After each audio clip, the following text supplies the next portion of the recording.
Bismillahirrahmanirrahim. Alhamdulillahi Rabbil Alamin. Wassalatu wassalamu ala ashrafil anbiya'i wal mursalin. Wa ala alihi wa sahbihi ajma'in. Qala rabbi shrah lana sadrana wa yassir lana umurana wahlul 'uqdatam min lisanina yafqahu qawlana. Nawaitu ta'lam wa ta'lim wa tadhakkur wa tadhkir wa naf'a wal intifa' wal ifada wal istifada wal hassa ala tamassuki bi kitabillah wa sunnati rasulillahi sallallahu alaihi wasallam wa du'a ilal huda wa dilalata alal khair ibtigha wajhilah wa qurbih wa thawabih subhanahu wa ta'ala. Subhanallah walhamdulillah wa la ilaha illallah wallahu akbar wa la hawla wa la quwwata illa billahil aliyyil azim. Qala musannifu rahimahullahu ta'ala wa nafa'ana bi'ulumihi fid daraini amin. Kata dia, bermula iman itu. InsyaAllah pada malam ni kita masuk membicarakan tentang rukun agama yang kedua, iaitu iman. Rukun agama tu nak terdiri daripada 3 perkara, iaitu Islam, iman dan ihsan. Kita sudah selesai membicarakan tentang rukun agama yang pertama, iaitu Islam. Dan pada malam ni kita masuk pula pada membicarakan rukun agama yang kedua, iaitu iman. Kata tuan kitab ni, Syekh Ahmad bin Muhammad Zain bin Mustafa Al-Fatani, kata dia, bermula iman itu membenar hati. Jadi bila sebut membenar hati itu, iman tu adalah pekerjaan hati. Kalau Islam tu pekerjaan zahir, ini pekerjaan hati. Maknanya iman tu duduk di dalam hati lah. Baik, membenar hati itu akan siapa? Membenar hati akan Nabi Muhammad sallallahu alaihi wasallam. Baik, apa yang kita nak benarkan Nabi sallallahu alaihi wasallam tu? Ialah pada tiap-tiap sesuatu, tiap-tiap perkara yang mendatang ia Nabi tu dengan tiap-tiap sesuatu tu. Jadi kita benarkan Nabi itu dengan makna kita membenarkan apa sahaja yang Nabi bawa datang, yang Nabi sebut, yang Nabi cakap, yang Nabi takrir. Yang tu semua tu datang daripada Allah, benar-benar belaka. Kita kena iktikad bahawa benar sebelaka yang Nabi bawa datang. Maka itu adalah yang dikatakan iman. Baik. Apa dia sesuatu yang Nabi bawa datang tu? Daripada barang yang maklum daripada agama. Jadi, yang Nabi bawa datang yang bersangkut dengan hukum syarak ataupun yang bersangkut dengan agama Allah Subhanahu Wa Taala ni dengan darurah. Jadi benda yang maklum dah nak dinamakan di agama dengan darurah, yakni dengan tak payah fikir dan bicara. Semua orang tahu dah itu adalah pekerjaan agama yang Nabi bawa datang. Jadi kita benarkan. Kita benarkan, semua kita benarkan.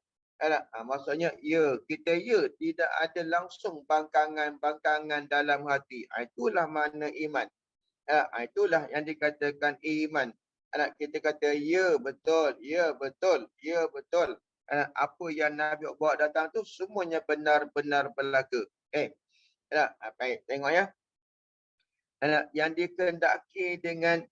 dikehendaki dengan membenar hati itu apa? Maksud, murad. Membenar hati itu apa dia?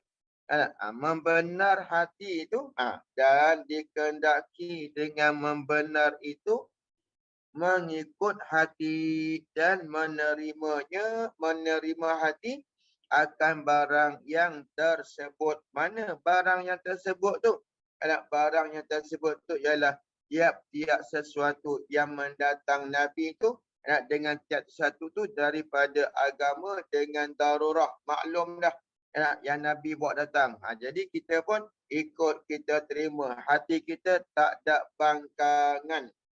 Hati kita tidak ada bangkangan. Apa yang Nabi bawa datang tu kita terima bulat-bulat. Hati kita terima bulat-bulat. Tidak ada bangkangan walaupun sedikit jua pun. Itu yang dimaksudkan dengan membenar hati. Baik. Okey. Tiada semata-mata, bukan makna membenar hati itu semata-mata mengetahui benar Nabi itu Rasul, benar Muhammad tu Nabi. Bukan dikehendaki dengan membenar tu semata-mata mengetahui benar Nabi sallallahu alaihi wasallam. Nabi tu cakap betul tu. Bukan semata-mata itu. Serta ketiadaan mengikut dan menerima. Dia tahu macam Abu Lahab, Abu Jahal, Umayyah bin Khalaf. Dia tahu Nabi Muhammad tu benar. Rasulullah tu betul. Tapi dia tak ikut dan dia tidak terima apa yang Nabi bawa datang. Maka itu tak dinamakan iman. Iman tu maknanya mesti ikut, mesti terima. Yakni tidak ada bangkangan-bangkangan di dalam hati. Maka itulah dinamakan iman. Baik. Maka bila faham dah macam tu, maka tiada dihukumkan dengan iman kebanyakan daripada segala kafir yang mengetahui mereka itu kafir tu bahawasanya Sayyidana Muhammadin sallallahu alaihi wasallam itu Nabi dan Rasul yang sebenar. Baik. Jadi walaupun mereka tahulah Nabi itu betul, Nabi itu Rasul itu benar, betul-betul Nabi akhir zaman, tapi mereka tak nak ikut, mereka tak nak terima, maka yang tu tak dinamakan beriman. Jadi iman tu mestilah dalam hati dia ikut, terima, tak ada bangkangan. Itulah makna iman. Baik, kenapa kenapa dia kata kenapa dia kata tak dihukumkan beriman? Orang kafir yang tahu Nabi tu betul, Nabi Muhammad tu benar, tapi tak dihukumkan beriman. Kenapa? Kerana ketiadaan mengikut hati mereka itu dan ketiadaan menerima hati. Jadi sebab hati mereka tak ikut, mereka tak terima, maka tak dinamakan mereka itu orang yang beriman. Habis. Itu masalah iman. Definisi iman tu dia. Itu orang panggil apa dia iman? Iman tu definisinya ni lah. Kalau pada lugah, pada bahasa, iman tu makna percaya. Tapi itu pada lugah, itu pada sudut bahasa. Tapi pada sudut istilah ilmu tauhid, ialah membenar hati akan Nabi sallallahu alaihi wasallam anak pada setiap barang, setiap perkara anak yang Nabi bawa datang. Yakni tidak ada bangkangan. Itu maknanya iman. Tak ada bangkangan dalam hati. Anak kalau ada bangkangan dalam hati, anak maka tak dinamakan orang tu beriman. Baik, iman ni anak seperti juga Islam mesti ada rukun-rukunnya. Mesti ada perkara-perkara anak yang besar-besar yang bersangkut dengan iman. Anak maknanya nak dikatakan seseorang tu beriman, benda yang besar-besar ni anak dia percaya betul, dia percaya benar. Anak adalah cara ni kita tengok nanti. Ya, okey. Dan segala rukun iman itu 6 perkara. Daripada 6 perkara ni tuan-tuan, nanti kita tengok daripada 6 perkara ni kan, banyak orang yang salah pegangan rukun iman ni. Ada rukun iman yang ke-6. Yang ni masalah besar dalam masyarakat kita. Bahkan bukan kata orang awam, di kalangan para asatizah pun tuan-tuan sekalian, banyak yang tersilap langkah dalam menghuraikan rukun iman, dalam berpegang kepada rukun iman yang ke-6. Baik, tengok ya. Okey, yang pertama rukun. Ini perkara yang mesti, yang besar-besar di dalam iman. Kalau dalam Islam tu perkara yang besar-besar yang melengkapkan Islam tu ada 5 perkara. Tapi dalam iman ni ada 6 perkara. Mana? Pertama, beriman artinya percaya dengan Allah. Yakni, ni tata huraian ni. Tapi saya tengok dalam kitab lain, dia hurai macam ni. Yakni, yakin dan percaya hati bahawasanya ada Tuhan yang namanya Allah, yang bersifat dengan segala sifat kesempurnaan. Yang tidak ada pada Tuhan tu walaupun sedikit daripada sifat kekurangan. Itu cara kita nak beriman dengan Allah Ta'ala. Percaya dengan Allah Ta'ala. Yang percaya dengan kewujudan Tuhan yang namanya Allah. Yang Allah tu tidak bersifat dengan sifat kekurangan. Bahkan ia yang bersifat dengan segala sifat kesempurnaan. Baik. Itu yang pertama. Kedua, beriman dengan malaikatnya. Yang ini kita percaya, kita yakin ada di sisi Allah Ta'ala tu satu makhluk yang namanya malaikat.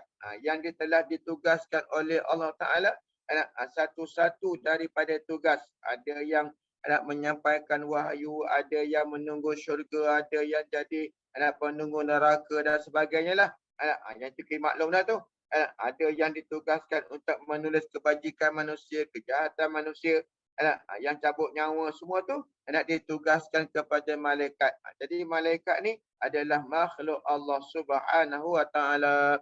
Okey, tu kena yakin, kena percaya. Dan yang ketiga, beriman dengan segala kitabnya. Kita percaya, kita yakin bahawasanya di sisi Allah Ta'ala tu ada kitab yang telah diberi kepada beberapa orang Rasul. Di antaranya apa? Kitab Quran, Al-Quran yang diberikan kepada Nabi Muhammad sallallahu alaihi wasallam. Kitab Injil yang diberi kepada Nabi Isa alaihi salam. Kitab Zabur yang diberi kepada Nabi Dawud alaihi salam. Dan kitab Taurat yang diberi kepada Nabi Musa alaihi salam. Baik. Kita percaya adanya kitab untuk menjadi petunjuk atau menjadi pedoman bagi umat. Okey. Yang keempat, beriman dengan segala rasulnya. Jadi kita yakin, kita percaya bahawasanya bagi Allah Ta'ala tu ada rasul daripada manusia yang dilantik oleh Allah Ta'ala menyampaikan ajaran-ajaran Allah kepada manusia. Kan? Baik, itu yang keempat. Yang kelima, beriman dengan hari yang kesudahan. Yakni beriman akan berlakunya satu hari nanti, hari kehancuran dunia, hari kehancuran makhluk. Yang semua makhluk nanti ni akan dihimpunkan nanti di padang mahsyar. Terutamanya manusia dengan jin, yang akan menjadi penghuni syurga, wa imma penghuni neraka, wa na'udzubillah. Baik, yang keenam. Tengok ya. Yang keenam ni kan, ni perlu huraian sikit. Beriman dengan qadar baiknya dan jahatnya. Artinya bahawasanya, arti kita beriman dengan qadar baiknya dan jahatnya, bahawasanya sekalian perkara. Tengok situ, kat situ cuba tengok. Sekalian perkara, umumnya sama ada elok seperti taat, seperti ibadat, seperti buat baik. Itulah taat tu. Atau keji, seperti maksiat, ataupun kufur, ataupun jahat. Semua itu hasil ia dengan perbuatan Allah Ta'ala. Jadi kat situ kan, terus tuan kitab tu kata hasil ia, yakni terjadi ia. Ia mana tu? Ia taat ataupun ia maksiat. Ia taat ataupun ia elok ataupun baik ataupun jahat. Tu. Dengan perbuatan, yakni dengan ketentuan daripada Allah Ta'ala atas muafakat kehendaknya, kehendak Allah Ta'ala. Bila tu? Sedia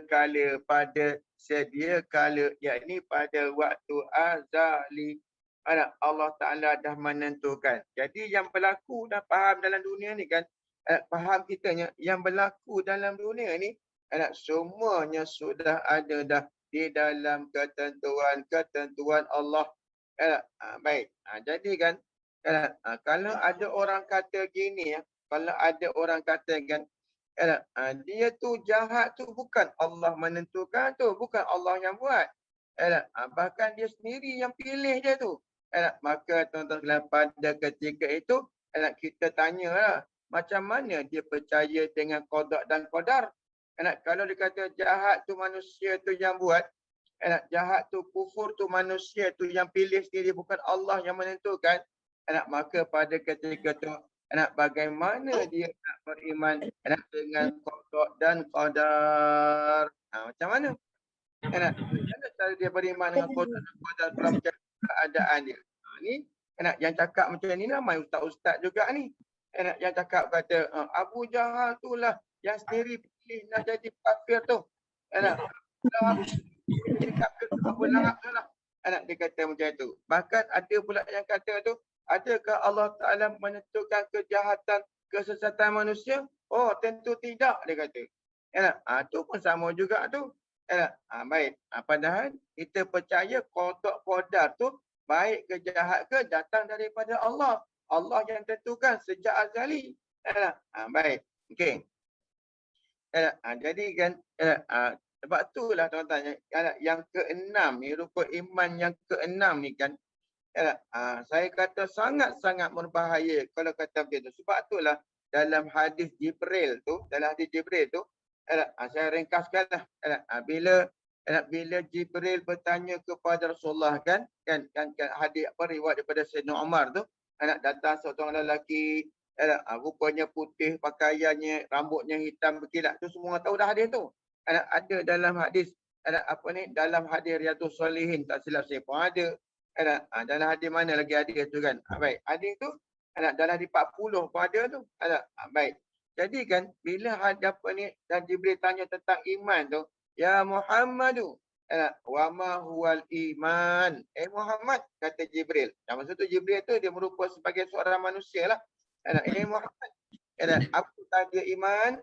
Maka Nabi jawab, al-imanu, beriman tu ialah antu'mina billahi wa malaikatihi wa kutubihi wa rasulihi wal yaumil akhir. Betul? Allah, Nabi ulang lagi sekali, wa tu'mina bil qadri khairihi syarrihi. Tengok Nabi ulang lapas tu'mina tu 2 kali. Padahalnya tak perlu tu'mina lagi dah.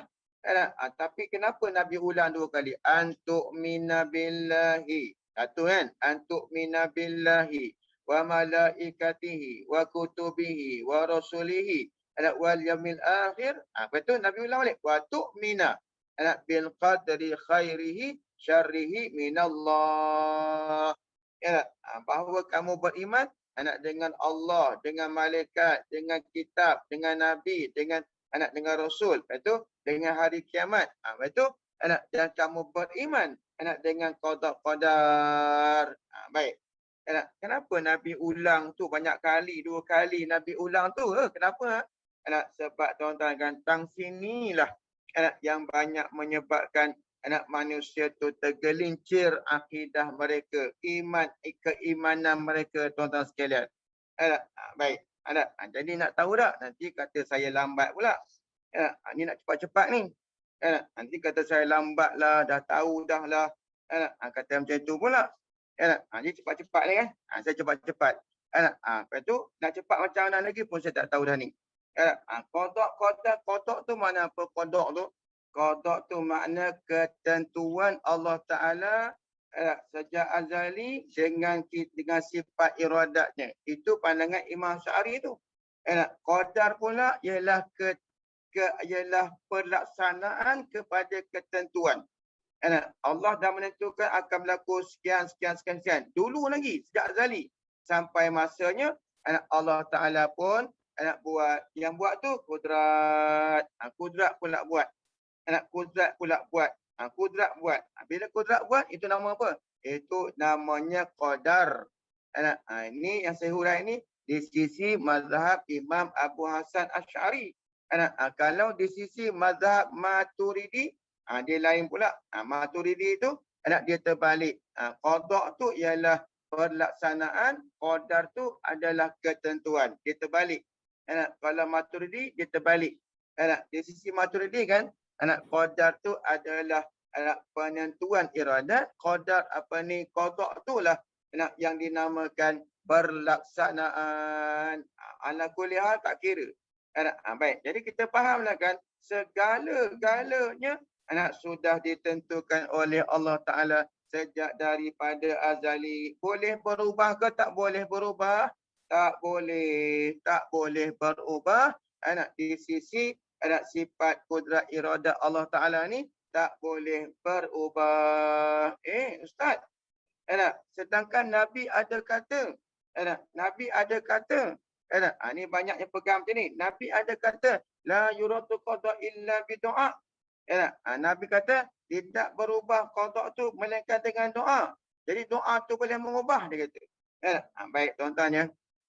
Itu kena faham tu. Kalau dah kita pegang, Allah Ta'ala dah menentukan seseorang tu berlaku bagian, mesti berlaku macam tu. Mesti berlaku macam tu. Boleh berubah ke tak berubah? Tak boleh berubah. Kenapa tak boleh berubah? Begini. Yang kata tak boleh berubah tu kan, gini tengok iradat menentukan. Saya bagi contoh. Iradat Allah Ta'ala menentukan si fulan akan mati sekian hari bulan. Baik. Itu iradat tentukan. Sampai masanya, maka kudrat buat. Kudrat tu buat orang tu mati pada tarikh masa yang telah ditentukan oleh Allah sejak daripada azali. Baik. Baik.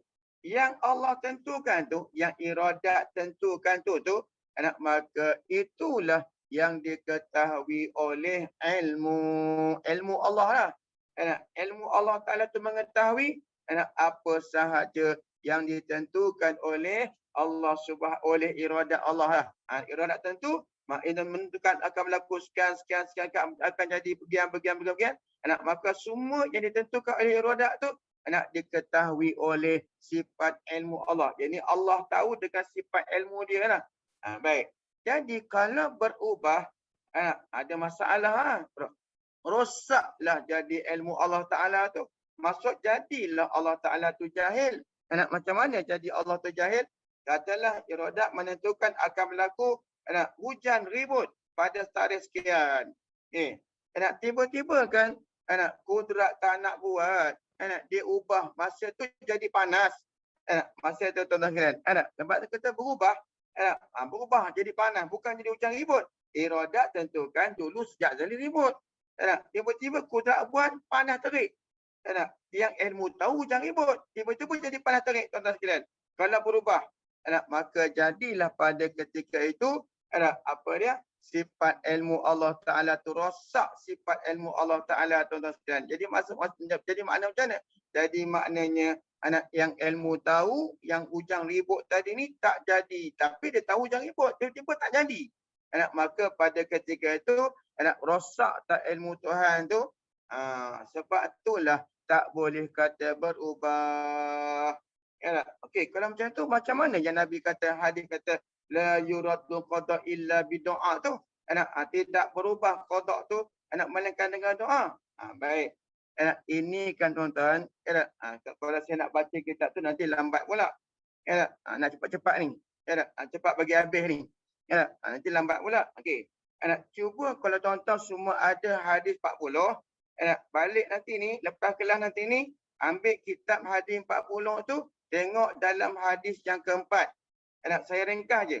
Hadis yang keempat tu apa? Dalam hadis yang keempat tu kan, Allah perintahkan malaikat ketika umur janin tu 120 hari. 40 hari yang pertama, manusia tu dalam janin ibu dia tu air mani. 40 hari yang pertama. 40 hari yang kedua, jadi darah. Seketul darah. 40 hari yang kedua, yang ketiga pula, jadilah daging yang membentuk manusia. Masa itulah Allah perintahkan si malaikat ni untuk meniupkan roh. Tiup roh. Bila dah tiup roh, maka Allah perintahkan kepada malaikat untuk menulis ajalnya, rezekinya, bahagia atau celaka. Kemudian kehidupan dia. Allah suruh malaikat tulis 4 perkara tu. Ada kitab dekat sini. Tapi saya tak nak baca lah. Nanti lambat. Baik. Jadi 4 perkara tu malaikat tulis. Okey. Yang malaikat tulis atas perintah Allah Ta'ala tu. Yang tu qadim ke baru? Nak tahu qadim ke baru? Tengok siapa yang tulis. Malaikat. Okey, malaikat tu baru ke qadim? Baru. Dia pun makhluk Allah. Qalam yang alat tulis tu makhluk apa ni qadim ke baru? Baru. Sebab itu adalah makhluk Allah. Loh tu, tempat tulis tu, papan tempat tulis tu, loh tu. Itu juga makhluk tak? Makhluk. Bila kata makhluk kan, maka tulisan tu juga adalah makhluk. Bila makhluk boleh berubah tak? Boleh lah. Maka yang berubah tu kat situlah, yang malaikat tulis tu lah. Bukan yang ada dalam iradah Allah, yang bukan ada dalam kudrat Allah tu, bukan yang tu yang berubah, yang tu dah tetap. Sebab itulah salah. Kalau ada orang kata Abu Lahab tu sendiri yang pilih jadi kafir, Abu Lahab tu sendiri pilih. Kalau Abu Lahab tu yang pilih sendiri jadi kafir, berarti pada ketika itu kehendak Abu Lahab tu lah yang lebih berkesan, yang memberi bekas lebih daripada kudrat Allah Subhanahu Wa Taala. Ataupun kalau Abu Lahab tu yang pilih sendiri nak jadi kafir, berarti pada ketika itu di mana letaknya kekuasaan iradah Allah Subhanahu Wa Taala ni? Letak kat mana? Ada pula boleh berlaku satu benda yang di luar daripada ketentuan Allah Taala. Boleh pula makhluk tu yang memberi bekas pula dah. Tu hati-hati tu. Baik, hati-hati bab ni. Sebab apa? Kita takut ni masalah ni rukun iman ni. Banyak juga asatizah kita tuan-tuan yang bab ni pun tak selesai lagi. Bab ni, bab rukun iman pun tak selesai lagi tuan-tuan sekalian. Cukup bahaya zaman kita ni ya. Baik. Okey. Okey, habis. Habis masalah rukun iman tu habis dah. Jadi kita pegang. Ini bab pegangan ni. Bab pegangan kita. Yang keenam tu. Jahat, baik, semuanya daripada ketentuan kehendak Allah Subhanahu Wa Taala. Bahkan dalam kitab Risalah Tauhid tu dia kata apa? Mustahil ada berlaku sesuatu dengan tidak kehendak Allah. Siapa kata ada berlaku dengan tidak kehendak Allah Taala? Abu Lahab sendiri pilih, bukan Allah yang kehendak.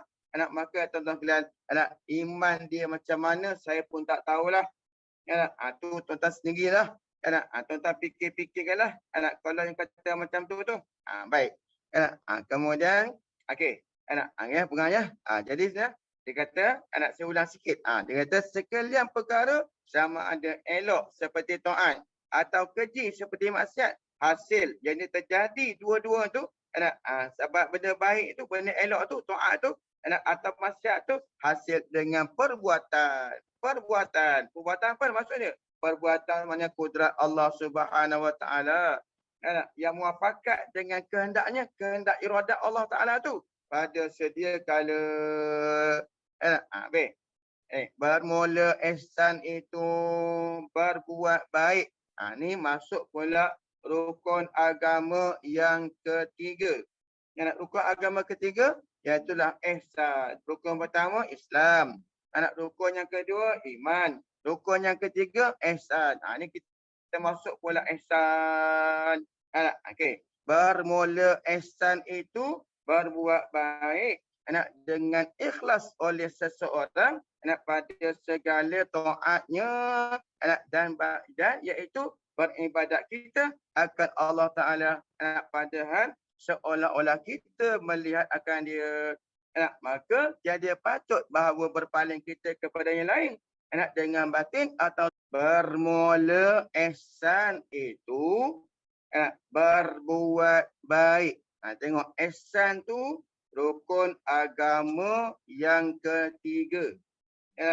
Ihsan tu kalau dalam yang Arab dalam hadis Nabi tu dia kata ihsan tu anta'budallaha ka'annaka tarah fa in lam takun tarahu fa innahu yaraka.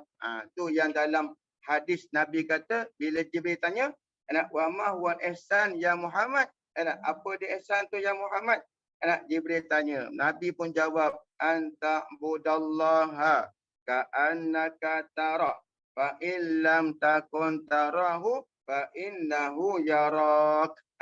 Apa makna ni? Bahawa beribadat oleh kamu akan Allah Ta'ala seolah-olah kamu melihat akan dia, yakni melihat akan Allah. Fa illam takun tarahu, maka jika sekiranya kamu tidak boleh melihat dia, fa innahu yaraka, maka sedarlah yang dia tu sentiasa melihat engkau. Jadi kan inilah yang dikatakan ilmu tasawuf. Ilmu tasawuf tu dia bersangkut dengan pekerjaan hati. Anta budallaha ka'annaka tarah. Tarah tu melihat tu bukan melihat dengan mata di kepala ni tak. Melihat dengan mata hati. Masa kita buat ibadat tu kita nampak asar daripada perbuatan Allah Ta'ala. Tu yang dinamakan anta budallaha ka'annaka tarah. Kamu melihat sedar dalam hati kita tu yang kamu ni yang kita ni sedang berhadapan dengan Allah Taala. Berhadapan bukan mata kepala kita tengok ni tak. Yang tengok tu ialah mata hati yang sedar kita ni adalah hamba Allah. Baik.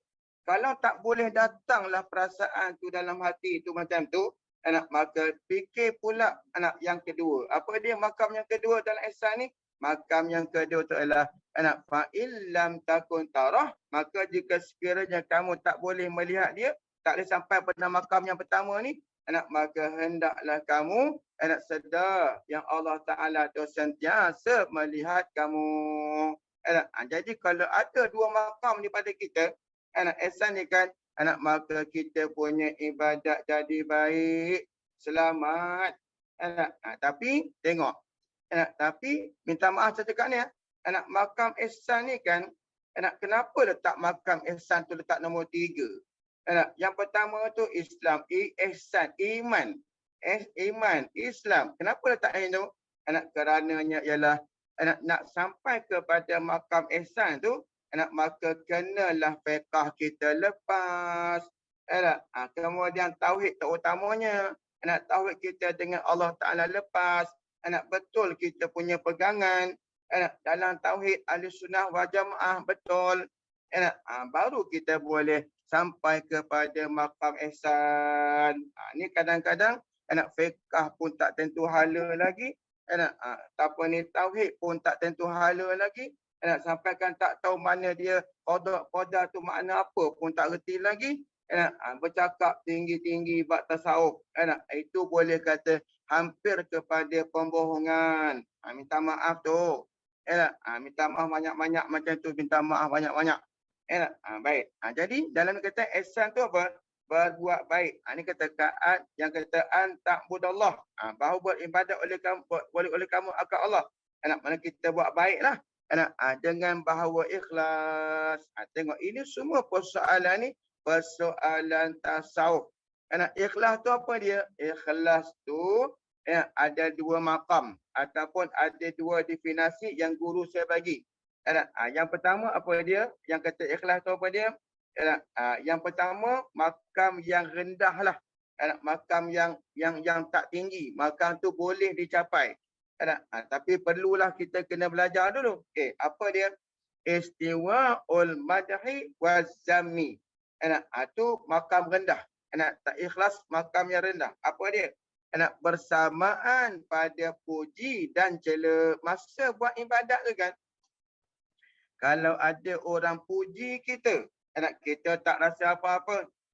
Sebab kita nakkan Allah Ta'ala, kita bukan nak ke makhluk tu. Ataupun ada orang keji kita, kita tak rasa rendah diri, kita tetap juga buat ibadat tersebut. Pasal apa? Sebab kita tidak takut dengan makhluk, kita hanya takut pada Allah Ta'ala semata-mata. Kita hanya ada Allah Ta'ala semata-mata. Itu makam yang pertama. Itu pun makam pertama tu pun wallahu alam lah, yang tu kita boleh capai ke tidak. Kadang-kadang masa kita buat ibadat, orang keji kita dah rasa rendah diri, dah rasa kita ni tak nak buat dah. Ataupun kalau orang puji kita, dah terasa kembang dalam hati kita. Terkesan puji orang tu atas kita masa kita buat ibadat. Padahalnya yang kita nakkan ialah pujian Allah, bukan pujian makhluk. Itu ikhlas yang pertama, makam dia. Makam yang pertama, makam yang kedua ni kan lagi makam yang tinggi. Apa dia? Yang disebut oleh guru kami, Syekh Abdullah bin Haji Idris Al-Fatani, dia kata tasfiyatul a'mal an mulahazatil makhluk. Baik, yang dikatakan ikhlas tu ialah tasfiyatul a'mal, menyucikan, membersihkan segala amalan-amalan tu daripada mulahazatil makhluk, daripada lintangan makhluk. Maksudnya masa buat ibadat tu kita tidak mau langsung, tidak terlintas langsung hendak kepada makhluk. Baik. Yang ni kenapa kata makam ni tinggi? Makam ni kan tuan-tuannya, makam ni kan syurga pun dia tak nak, pahala pun dia tak nak, neraka pun dia tak takut, dosa pun dia tak takut. Pasal apa? Sebab dia nampak hanya yang dia nampak tu ialah mardatillah. Sehingga ada orang yang dah sampai makam ni, dia tak peduli dah. Dia kata apa? Dia kata sekiranya dalam neraka itu ada mardatillah, ada keredaan Allah, maka dia kata aku sanggup duduk dalam neraka. Ini makam ni makam paling tinggi lah ni. Makam tinggi. Makam tinggi ni maksudnya syurga pun dia tak nak. Dia tak nampak syurga tu sebagai nikmat. Tak. Dia nampak hanya Allah Ta'ala semata-mata. Baik. Jadi ikhlas oleh seseorang pada segala taatnya. Masa dia buat taat tu ikhlas semata-mata kerana Allah Ta'ala. Dua makam tadilah.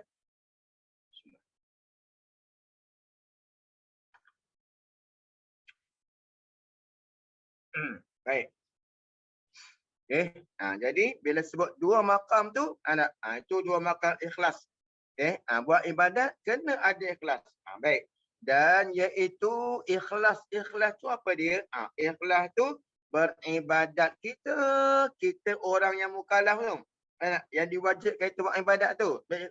Beribadat kita akan Allah Ta'ala, akan Allah Ta'ala, padahal, ni kalau orang tu ikhlas, maka dia dapatlah makam ni. Padahal, nak bagi faham ayat ni, kena tambah sikit.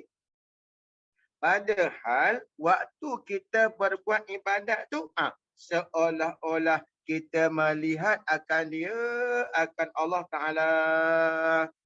Jadi, melihat sini ni, bukan melihat zat Allah Ta'ala tu dengan mata kepala ni tak. Tapi terasa dalam hati kita, tentang kebesaran dia, tentang asar perbuatan dia, kesempurnaan dia. Kita ni kerdil, kita ni adalah hamba dia, do'if sangat-sangat. Datang perasaan tu masa kita buat ibadat. Itu yang kalau orang yang betul-betul ikhlas, maka dia dapatlah makam ni tuan-tuan. Baik. Bila dah ada macam tu, bila dah ada ikhlas dan ada perasaan seolah-olah kita nampak akan Allah Ta'ala tu, maka tak patutlah. Jadi patut bahawa berpaling kita kepada yang lain. Tak patutlah. Kita dah ada makam tu, tiba-tiba dalam dalam ibadat tu, kita teringat yang lain. Terlintas hati yang lain. Mulut baca Fatihah, mulut baca surah, mulut sebut Allahu Akbar. Tapi hati ingat lain.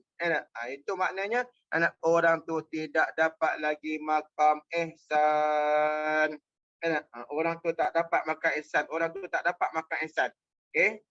Jadi, dia bila tak dapat makam ihsan ni, apa jadi? Tengok. Okay? Maka tidak patut bahawa berpaling kita kepada yang lainnya.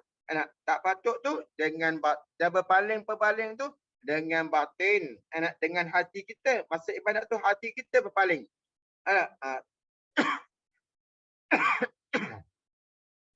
Masa buat ibadat tu hati kita berpaling. Tak ingat ke Tuhan atau pada batin atau pada zahir. Pada zahir ni, guru saya kata, berpaling pada zahir ni, buat ibadat. Tapi buat ibadat tu, buat ibadat tanpa ilmu. Buat ibadat sembrono. Buat ibadat dengan tidak betul dengan kehendak. Tu. Ataupun berpaling daripada kiblat. Berpaling, tak peduli. Rukun-rukun sah, syarat batal ke tak peduli. Itu kata berpaling pada zahir tu.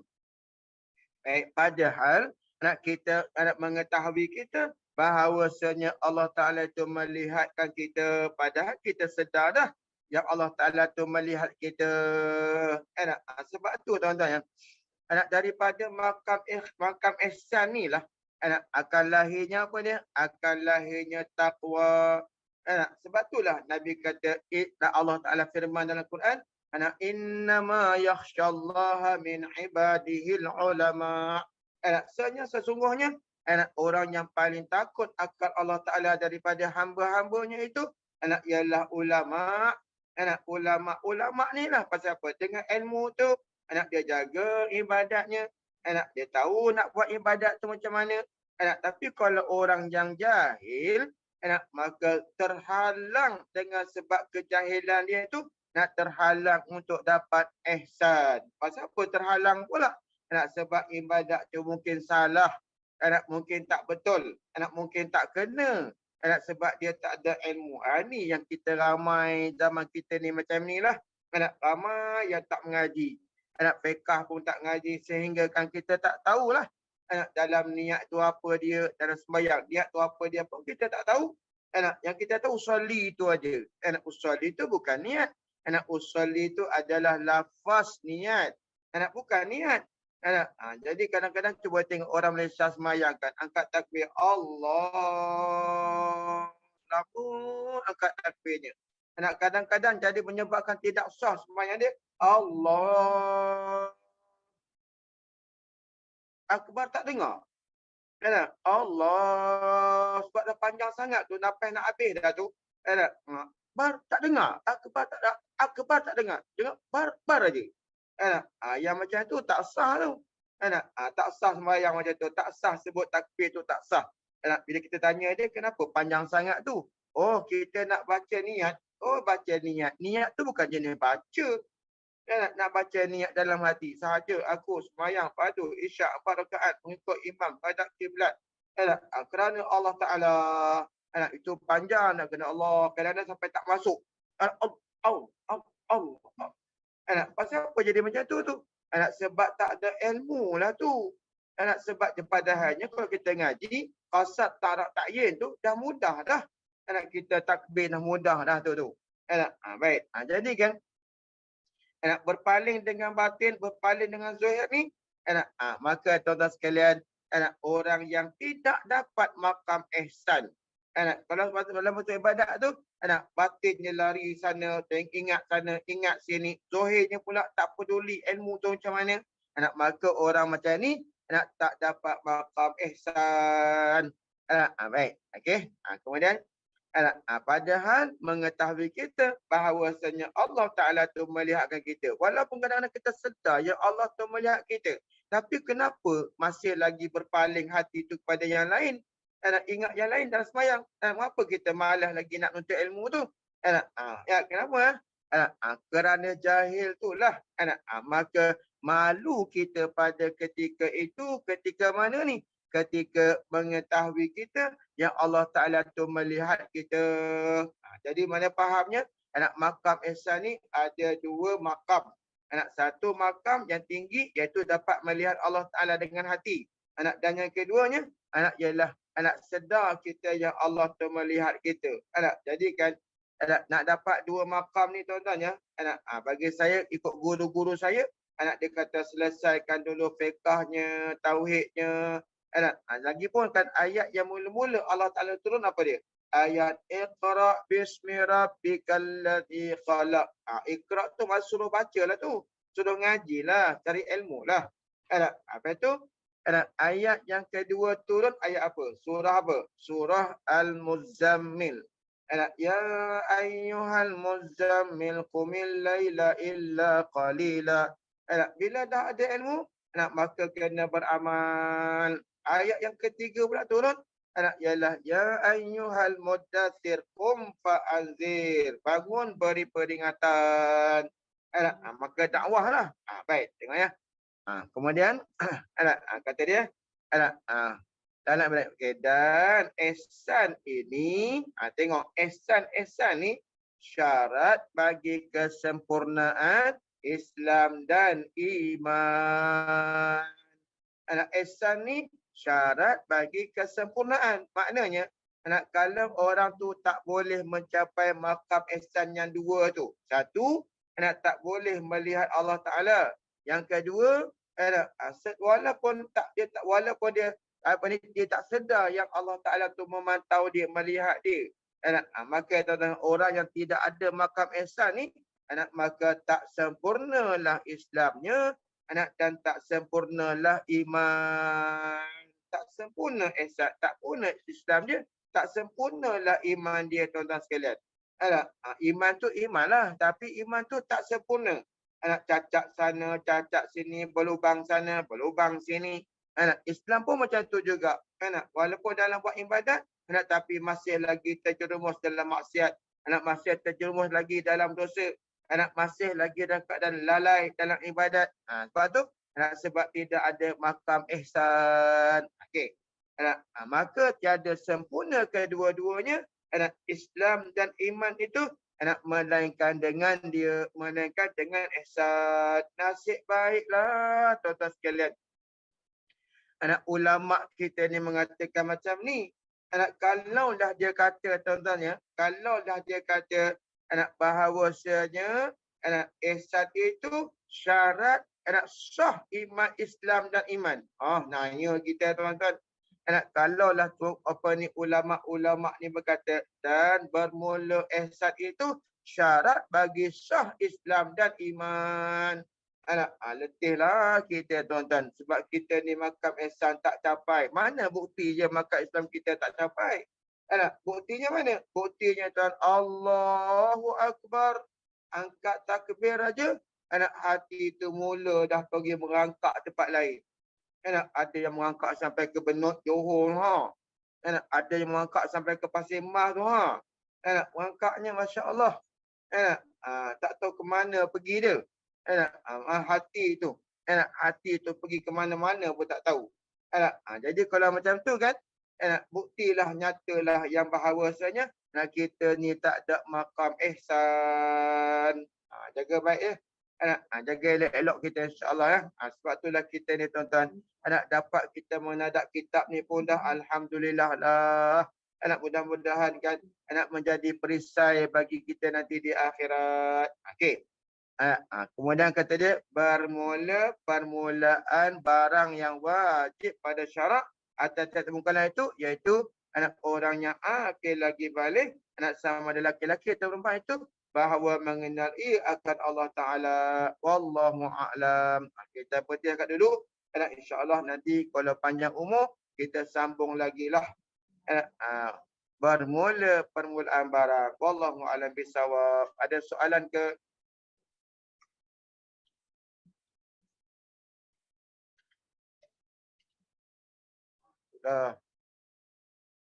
Minta saya laju sangat. Baik.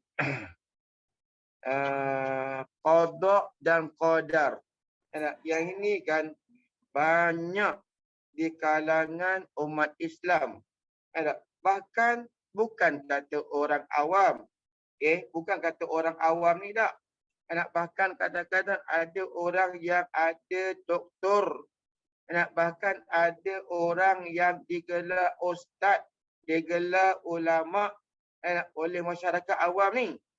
Mereka tuan-tuan sekalian salah dalam menghuraikan qada dan qadar. Okey. Baiknya saya mula balik. Ambil masa sikit ni. Ambil masa sikit ya. Baik, jangan marah dong. Saya ambil masa sikit ni. Jadi bila kata tadi kan tadi kata dia dalam kitab ni katanya beriman dengan qadarnya dan qadar baiknya dan jahatnya. Qadar tu di sini masuk qadar tu ialah perlaksanaan.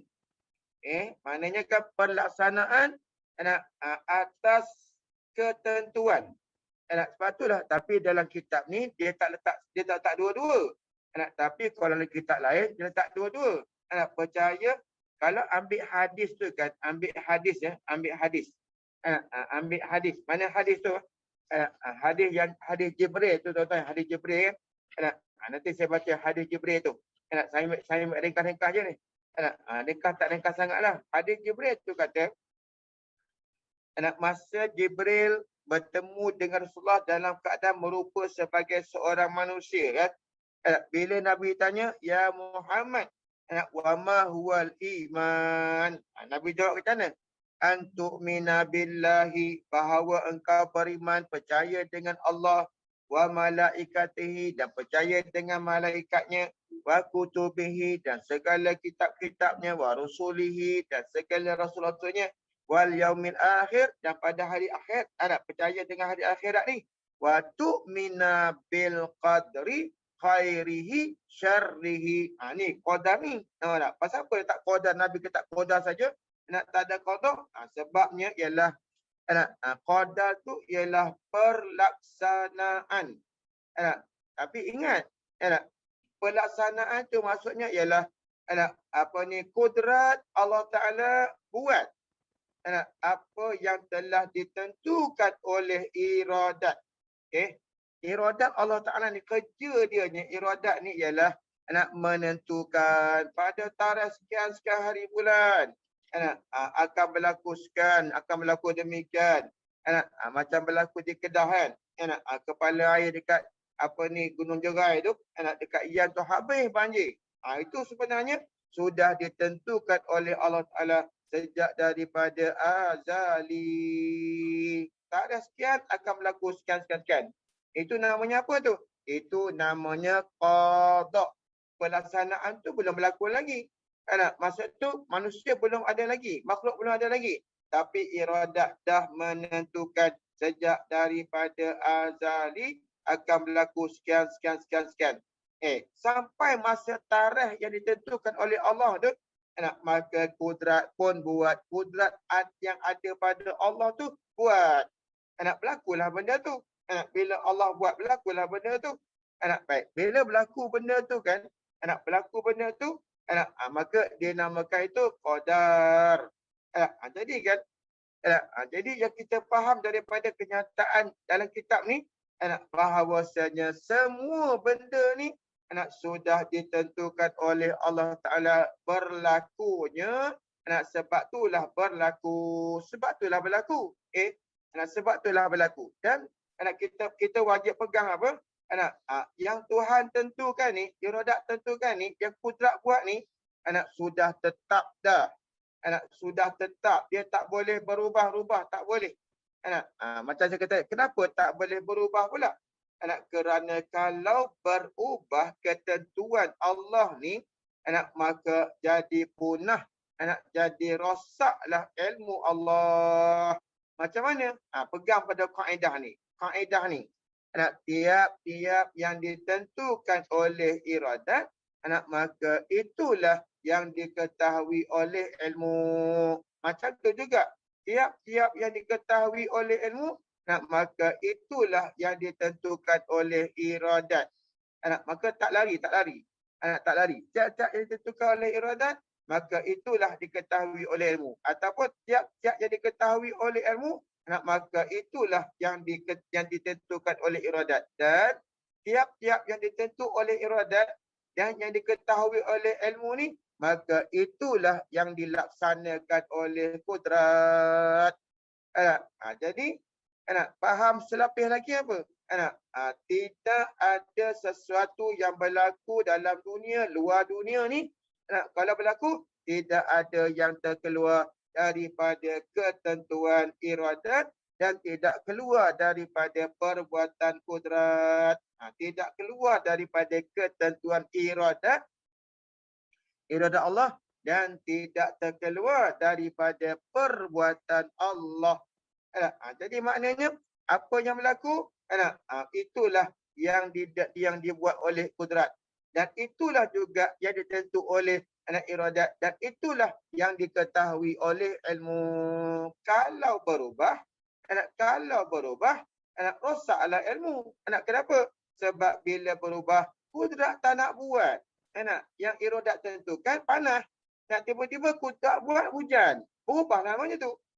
Contoh lagi. Iradat tentukan si fulan ni mati 2022. Januari 1 Januari 2022. Ditentukan ni contoh ni. Si fulan ni ditentukan oleh iradat matinya ialah pada tahun 2022. Tarikhnya 1 Januari. 1 hari bulan 1 tahun 2022. Dia mati. Tiba-tiba kan kudrat dia tak buat. Dia tak matikan orang tu pada tarikh tersebut. Dia mati tahun 2023 contohnya. 22 tak mati, tahun 2023 matinya. Maka tuan-tuan sekalian, ketika itu apa jadi? Maka jahillah Tuhan. Dengan sebab apa? Sebab ilmu dia salah. Ilmu tahu yang berlaku tu pada 1 hari bulan 1 2022. Tiba-tiba tak berlaku. Ilmu dah tahu yang tu. Tiba-tiba tak berlaku. Yang berlakunya 1 Januari 2023 kudrat buat orang tu tak mati pada tarikh yang ditentukan oleh iradat. Maka jahillah Tuhan tu. Pasal apa jahil? Sebab ilmu dia tak tahu, tersalah pegang. Bila salah pegang, jadilah dia tu jahil. Macam tu. Baik. Okey. Jadi kan, kalau macam tu tak berubah, ni yang kadang-kadang orang silap faham ni. Baca dalam hadis, jumpa dalam hadis, Nabi kata, la yuraddul qada illa bi du'a. Tidak mengubah takdir itu melainkan dengan doa. Jadi doa itulah yang mengubahnya. Tuan-tuan ya. Kalaulah doa tu boleh mengubah takdir, tuan-tuan ya. Walaupun nampak perkataan ni macam tak salah. Tuan-tuan ya. Contohlah contoh gini lah sebagai contoh ya. Okey, katalah si fulan ni dia akan mati pada tahun 2022, 1 hari bulan 1 2022. Baik, katalah kalau kata berubahlah. Dia pun doa, maka tuan-tuan Allah ubah. Tuan-tuan bahaya je ni apa dia? Seolah-olah kan Allah Ta'ala tu boleh patuh pada kita lah pula. Allah tu apa ni? Ikut kata kita nak mati 2023. Kita nak mati lah tarikh lain. Padahal Allah tentukan yang tu. Jadi seolah kata Allah ikut cakap kita lah pula. Itu lagi pun kita mana tahu kematian tu berlaku, mana kita tahu tarikh tu mana tahu. Tuan-tuan, sebab tu dah masalah sekarang ni yang dikatakan qada yang berubah dengan doa tu, doa tu sendiri sudah ada di dalam ketentuan Allah. Sudah ditentukan oleh iradat yang orang tu berdoa. Nak bagi faham begini. Katakanlah ya, 10:30 malam ni, lagi 2-3 minit 10:30 ni, orang tu lapar. Si Fulan tu lapar. Katalah, si Ali tu lapar. Contoh ya, 10:30, si Ali tu lapar. Ini sudah ditentukan oleh Allah Ta'ala, dah tentu sejak azali lagi, si Ali pada malam ni 10:30 dia lapar. Dan sudah ada dalam ketentuan Allah Ta'ala pula, sejak azali lagi, 10 suku dia kenyang. 10 suku lah, 10:45 dia kenyang. 10:30 dia lapar, 10:45 dia kenyang. Baik. Jadi, Allah dalam ketentuan Allah Ta'ala juga, lepas 10:30 dia lapar tu, dia pun cari makan, dia pun makan. Makan selama 15 minit. Makan kan. Sampai 10:45, kenyang. Allah buat dia kenyang. Dalam ketentuan. Nampak? Macam tu. Jadi maknanya, semua sudah ada di dalam rentetan kehendak iradat Allah Subhanahu Wa Taala. Sampai kita mati. Hatta sekarang ni, sudah ada dah orang yang Allah Ta'ala tentukan syurga, neraka. Dah ada dah. Sudah. Dah ada dah. Tanya pula lagi. Kalau gitu, apa faedah kita melakukan ibadat ni? Semua tuan-tuan dah tentukan. Tuan-tuan, tengok dalam hadis yang saya kata tadi. Hadis di dalam hadis 40 tu, hadis yang keempat. Dalam tu jelas sangat-sangat. Sekiranya Allah Ta'ala nak masukkan orang tu dalam neraka, dalam hadis tu kata, maka Allah dorongkan dia jalan ke neraka. Apa jalan ke neraka tu? Jalan ke neraka tu ialah maksiat, kekufuran, jahat. Itu jalan ke neraka tu. Tuhan jadikan dia jahat. Kalau Allah tentukan dia ahli syurga, maka Allah tentukanlah dia melakukan jalan ahli syurga. Apa dia dalam syurga tu? Iman, Islam, baik, melakukan ibadat dan sebagainya. Okey. Wallahu alam. Ada lagi soalan?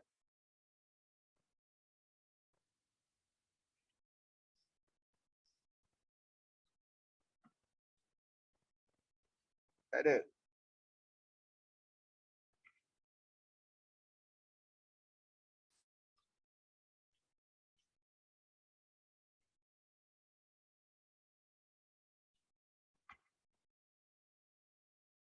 Ada?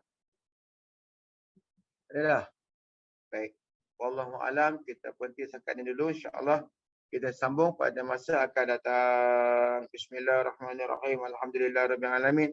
Wassalatu wassalamu ala asyrafil anbiya'i wa mursalin wa ala alihi washabihi ajmain. Allahumma ya azim sultan ya qadim istanja da'iman ni'am ya kasira jud ya wasi'al ata ya khafir lataf ya jamil sana ya haliman la ya'jal. Salli ya rabbi ala sayyidina Muhammadin wa alihi wasallim wa sahabati ajmain. Allahumma lakal hamdu syukra wa lakal manu fadla wa anta rabbana haqqa wa nahnu abidika riqa wa anta lam tazal ahla ya miyassara kulli asir wa ya jabira kulli kasir wa ya sahiba kulli barid wa ya mughniya kulli faqir wa ya muqawwiya kulli da'im wa ya ma'mana kulli maqiyasir alaina kulli asir fatah surah ala kasir. Allahumma ya man la yahtaj illa bayan wa tafsir hajatuna kasir wa anta عليم بها وخبير. اللهم إني أخاف منك وأخاف من يخاف منك وأخاف مما لا يخاف منك.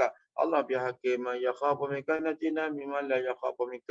الله بحق سيدنا محمد أهرسنا بعينك تلتنا وقنبنا بك نفك الذي لا يرب وارحمنا بقدرتك علينا فلا ننقطع ثقتنا ورجاؤنا. وصلى الله على محمد وعلى آله وصحبه وسلم والحمد لله رب العالمين.